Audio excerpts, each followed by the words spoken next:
European countries consider living with COVID-19.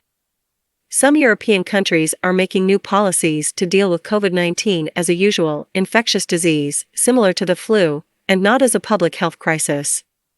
At the beginning of the pandemic, Spain, for example, ordered people to stay at home for more than 3 months. People, including children, were not permitted to go outside, even for exercise. The economy sharply slowed. Officials said the measures prevented a collapse of the healthcare system. But last year, Spain's Supreme Court ruled that the draconian measures were not constitutional. Now, Spain is planning to employ a different policy. The country has one of Europe's highest vaccination rates, but also is suffering economic weakness. The government is planning to deal with the next increase in infections not as an emergency but as a normal infectious disease. Spain's Prime Minister, Pedro Sánchez, wants the European Union to consider similar changes.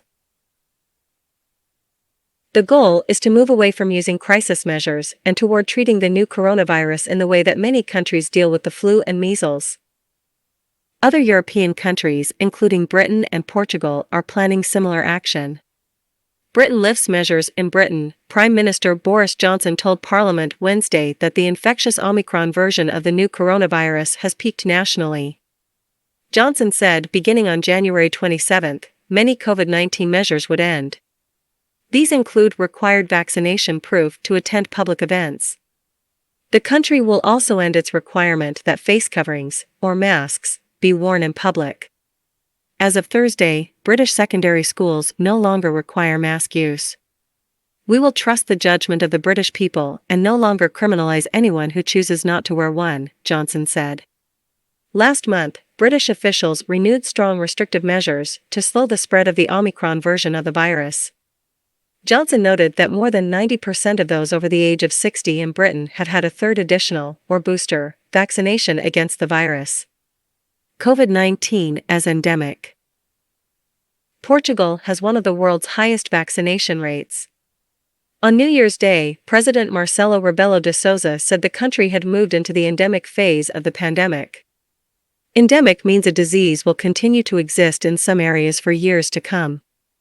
The president was speaking about easing crisis-level restrictions. The number of Omicron infections has again gone up. But the number of people admitted to the hospital and deaths among vaccinated people in Europe are much lower than at earlier times in the pandemic.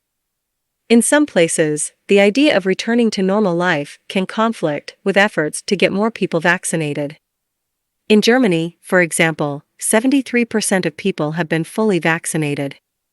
Health Ministry spokesman Andreas Defner said Monday that, "We still have too many unvaccinated people, especially noting older citizens." Over 80% of Spain's population has received 2 vaccination shots. Health officials are placing their attention on booster shots for adults. Dr. Salvador Trench is head of the Spanish Society of Family and Community Medicine. It has called on policies that treat the virus as endemic. He said widespread vaccination and infection mean efforts can be placed on prevention, testing and watching moderate to high-risk groups. COVID-19 must be treated like the rest of illnesses, he told the Associated Press. The plan has been called the fluization of COVID-19 by the Spanish media. For now, some observers say the discussion about how to deal with endemic COVID-19 is limited to rich countries. They have used vaccines and public health systems to deal with the severest effects of the pandemic. And it is unclear how the endemic-linked policies will coexist with the so-called zero-COVID policies in several Asian nations. I'm Mario Ritter, Jr. Aritz Para reported this story for the Associated Press. Mario Ritter Jr. adapted it for VOA Learning English with additional AP stories. Words in this story. Draconian, adjective. Very severe or cruel. Expire, verb. To end. To no longer be valid after a period of time. Peak, verb. To reach the highest level or point. Approach, noun. A way of dealing with something. A way of doing or thinking about something. Illness, noun. Sickness. Disease.